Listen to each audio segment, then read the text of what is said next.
Easy Bangla প্রথম পত্রের পক্ষ থেকে আমরা তো চলে আসতেছি এবং সময় নষ্ট করা যাবেই না, কারণ আপনারা যদি এই বইটা খুলছেন অবশ্যই পরীক্ষার আগেই খুলছেন, টেনশন নিয়েই খুলছেন, টেনশন দূর করব।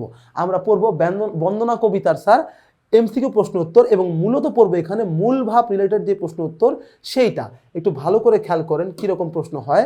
সেটা কি, এক, কবি দ্বিতীয়বার কাকে প্রণাম করতে বলেছেন? কবি দ্বিতীয়বার প্রণাম করতে বলছে স্যার বাপ মারে। প্রথমবার কারে বলছে স্যার? আমারে না স্যার, আল্লাহকে, ঈশ্বরের কথা বলতে, এবং পরের বলতে আল্লাহর পরে যদি কারো আমি প্রণাম জানাই, রেসপেক্ট জানাই, সে হচ্ছে বাবা মাকে। ওকে স্যার, চমৎকার। 16 নাম্বার, কাদের দোয়ায় পৃথিবীতে আমাদের জন্ম হয়েছে? কবি সাহেব বলতেছেন বাবা মায়ের দোয়ায় পৃথিবীতে আমাদের জন্ম হয়েছে, তারা না চাইলে আমরা জন্ম নিতাম না। একদম যৌক্তিক এবং সত্যি কথা স্যার, ক্লিয়ার। আসেন কথা না বাড়াবো, 17 নাম্বার চলে যাবো স্যার। দেখেন কি বলতেছে, কিসের ভয়ে মা আমাদের মাটিতে রাখেনি? স্যার একদম ডিরেক্ট কবিতার লাইন, পিঁপড়ার ভয়ে মা মাটিতে না থুই। মাটিতে রাখে নাই কেন স্যার? পিঁপড়ার ভয়, পিঁপড়া আমারে কামড় দিতে পারে এই আতঙ্কে। 18 নম্বর স্যার, কে আমাদের বুকে কোলে করে আগলে রেখেছেন? স্যার সাদা বাংলা কথায় বুকে কোলে পাড়া প্রতিবেশী আমাদের আগলায় নাই, ভাই বোন দাদা দাদি তো আগলাইতে পারে, কিন্তু মূলত বুকে করে রাখছে আমাদের বাবা মা, ওনাদের যত্নেই কিন্তু আজকে এই জায়গায় দাঁড়ায় আসি। Okay sir. এবং 19 নাম্বার, নিজেরা না খেয়ে কারা আমাদের খাওয়ান? স্যার মা বাবা নিজেরা না খেয়ে আমাদেরকে খাওয়ান। Clear sir. একটু সামনের দিকে আগাবো, বাপ মা রিলেটেড প্রশ্ন এখানে বেশি আসতেছে। 20 নাম্বারে চলে যাবো, একটু খেয়াল করবো। নিজেরা না খেয়ে না পরে সন্তানকে খাওয়ানো পড়ানোর মাধ্যমে, নিজে না পড়ে সন্তানকে খাওয়ানো পড়ানোর মাধ্যমে মা বাবার কোন দিকটি প্রকাশ পেয়েছে? 1, উদারতা, 2, মহত্ব, 3 মহত্ব, 2 অপত্য স্নেহ, 4 দিতে পরোপকার। এইবার একটু শোনেন, একটা সেকেন্ড সময় নষ্ট করবো, উত্তর আমি বলে দিতে পারি, তাও বলতেছি না স্যার। উদারতা মানে উদার, বাপ মা তো অবশ্যই উদার, তারা মহান অবশ্যই, তারা অন্যের উপকারও করতেছে, আমাদের উপকার করতেছে না, কিন্তু এর থেকেও ডিরেক্ট উত্তর কোনটা হয়? অপত্য মানে শিশু, বাচ্চা। অপত্য স্নেহ মানে সন্তানের প্রতি যে স্নেহ, বাচ্চার প্রতি যে স্নেহ, অর্থাৎ ডিরেক্টলি সন্তানের স্নেহ এখানে উল্লেখ করা আছে, তাই 20-এর উত্তর হবে খ।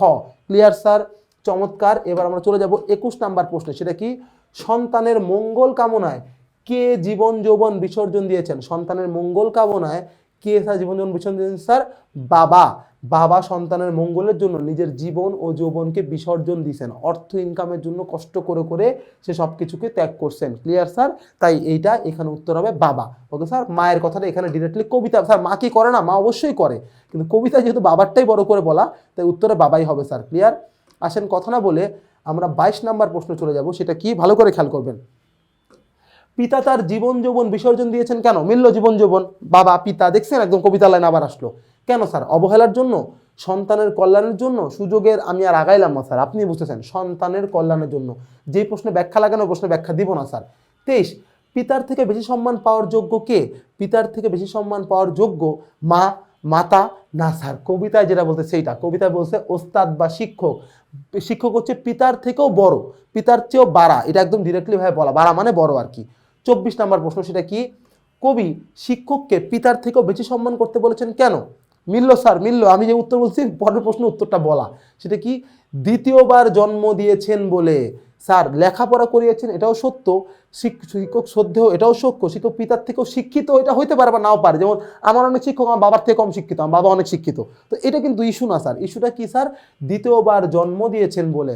স্যার কবি সাহেব বলতেছে শিক্ষকরা আমাদেরকে জ্ঞানের দুনিয়ায় দ্বিতীয়বার জন্ম দেয়, তাই শিক্ষক পিতার থেকেও বড়, মানে সে আরেকটা বাবা আর কি। Okay sir. এবার আমরা যাব, আমাদের দ্বিতীয়বার জন্ম দিয়েছেন কে? রাষ্ট্র দিলে খুব ভালো হইতো, কিন্তু আমার রাষ্ট্র অতটা আধুনিক না, আমাদের দ্বিতীয়বার জন্ম দিয়েছে স্যার ওস্তাদ বা শিক্ষক। Clear sir. 26, কবির মনের ইচ্ছা কি?